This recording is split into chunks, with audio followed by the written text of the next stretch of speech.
এর থেকে যখন বাসার নিচে নামি তখনও গরু, ডানে গরু, বামে গরু, সব জায়গায় অলি গলিতে গরুতে ভরা। আলহামদুলিল্লাহ আমাদের গরুটিও কেনা হয়ে গেছে। অন্যদিকে একটা প্রয়োজনীয় জিনিস কিনতে গিয়ে সারা শনি রাকড়া ঘুরেও পেলাম না, কি খুঁজতে গিয়েছিলাম সেটাও শেয়ার করব। আসসালামু আলাইকুম, সবাই কেমন আছেন? আশা করছি সবাই ভালো আছেন। এটি ছিল গতকালকের একটা ভিডিও। তো গতকালকে ঢাকায় বিকেলের দিকে কিন্তু একটু মেঘলা মেঘলা ছিল, আর যেহেতু আপনাদের ভাইও বাসায়, সে তো এই সমস্ত ভাজা পোড়া খাবার খুবই পছন্দ করে।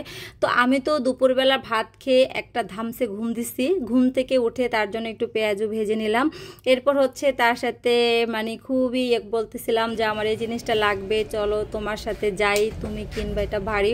তো অনেক পটায়া টটায়া নিচে নিয়ে গেলাম, গিয়ে দেখলাম যে আলহামদুলিল্লাহ আমাদের গরুটা নিচেই আছে। তো সেটা দেখে একটু ভিডিও ক্যাপচার করলাম, আপনাদের সাথে একটু শেয়ার করলাম।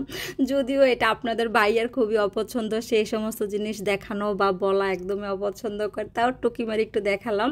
তো এইদিকে হচ্ছে একদম আমার বাসার নিচে থেকে শুরু করে আমাদের মানে এই পাশের গলি ওই পাশের গলি শনি রাকড়ার কোথাও মানে এত এত গরু, মানে কি বলবো। অথচ দেখবেন আজকে তো হচ্ছে শনিবার, না আগামী দিনে সকালের ভিতরেই এখানে গরু প্রায় শেষ হয়ে যায়।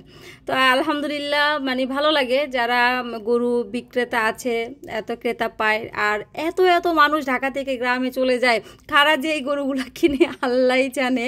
তো যাই হোক, আসলে এটা একটা অন্যরকম আমেজ, অন্যরকম ভালো লাগে কাজ করে। ছোটোবেলার কোরবানি ঈদটা একরকম, বড় হওয়ার পরে কোরবানি ঈদের মানে এটাও আরেক রকম। তো গত বছর তো যারা আমার ব্লগ ভিডিও দেখেছেন জানেন, গত বছর আমার বড় ছেলেটা অনেক সিক ছিল, ডেঙ্গু ছিল। তো সেই বছরের কোরবানির ঈদ কি জিনিস আমাদের হাজব্যান্ড ওয়াইফের ভিতরে এগুলো ছিলই না। তো যাই হোক, এই দিকে হচ্ছে ওই যে বললাম জামাইকে পটায় টটায় নিয়ে আসলাম আরএফএলের শোরুমে। এখানেই হচ্ছে আমি সেই জিনিসটা আমার খুব প্রয়োজন, আমি রোজার ঈদে কিনবো, কিনতে পারি না, এবার হচ্ছে কোরবানি ঈদে কিনবো। তো সেও আর কিছু বলে নাই, কারণ দেখছে আমার আমার সবসময় ঘর সাজানোর প্রয়োজনীয় জিনিসগুলো আমার ভালো লাগে, আর যেটা মাথার ভিতরে একবার ঢোকে সেটা কিনতেই হয়। অন্যদিকে যেটা কাণ্ড, আরএফএলের শোরুমে যারা আসেন একটা কিনতে, যেটা কিনতে আসছেন আমার মনে হয় সেটা না কিনে অন্য কিছুই কেনা হয় বেশি। এদিকে হচ্ছে যেটা কিনতে আসছি সেটা তো পাই নাই, আপনাদের ভাইয়াকে লাস্টে অন্য কিছু ধরাইয়া দিছি। সে তো লাস্টে বিল দিতে গিয়ে বলতেছে তুমি সব সময় পটায় আমাকে নিয়ে আসো, এনে এই অবস্থা করো, আমার পকেট ফাঁকা করে দাও। তো যাই হোক, এদিকে আপনাদের সাথে একটু শেয়ার করতেছি। আর এখন কিন্তু প্রায় সবাই দেখা গেছে প্রেশার কুকার, তারপরে অ্যালুমিনিয়াম, তারপরে এই ধরনের ননস্টিক কুকার কিন্তু অনেক বেশি বিক্রি হচ্ছে, কারণ সবাই কিন্তু চায় এদিকে একটু নতুন কিছু কিনি। তো ওইখানে না পেয়ে আসলাম আরেক জায়গায়, আরএস টাওয়ারে, সেখানেও পেলাম না, কি আর কপাল। চাইছিলাম আরেক জায়গায় যাইতে, পরে আপনাদের ভাইয়া বলতেছে না রাতের বেলা তুমি মহিলা মানুষ, গরু টরু করে তোমার আর কোথাও যাওয়ার প্রয়োজন নেই। এদিকে চলে আসলাম স্বপ্নতে। স্বপ্ন থেকে সকালবেলায় আপনাদের ভাইয়া যা যা কেনাকাটা করা দরকার সব নিয়ে গেছে, বাট আমার কিছু জিনিস দরকার ছিল, বা সে যেগুলো নিয়েছে আমার মন মতো হয় নাই, তো এখান থেকে নিয়ে নিলাম। এইদিকে এখানেও ভিড়। তো যাই হোক, কি আর করার আছে।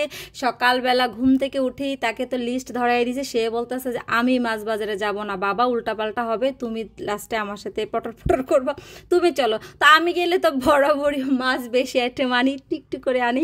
তো যাই হোক, যেহেতু আমার হেল্পিং হ্যান্ড আপা হচ্ছে ঈদের পরে চলে যাবে, তো এইদিকে হচ্ছে আমি একটু বড় সাইজের চিংড়ি এনেছি, তারপরে বাটা মাছ বলি, আইর মাছ, আর অল্প একটু চিংড়ি এনেছি ভর্তা খাওয়ার জন্য, আর বড় সাইজের দুইটা ইলিশ, মানে মূলত আমি ইলিশ মাছ কিনতে গিয়েছিলাম। তো দুইটা ইলিশ মাছে, একটা 1.5 কেজি আর একটা 1.5 কেজি থেকে একটু কম। আলহামদুলিল্লাহ, ইলিশ হলে আমার আর কোনো কথা নেই। আমার ফ্রিজে ইলিশ, গরু আর হচ্ছে চিংড়ি, এই তিনটা থাকলেই আমি খুশি। তো দেখেন আমি আপনাদেরকে দেখাচ্ছি, পেটটা এত বড় এখানে বোঝা যাচ্ছে না। আর এইদিকে রান্নার জন্য প্রিপারেশন নিয়ে নিচ্ছি। তো কেমন লাগলো আজকের ব্লগটি? আসসালামু আলাইকুম।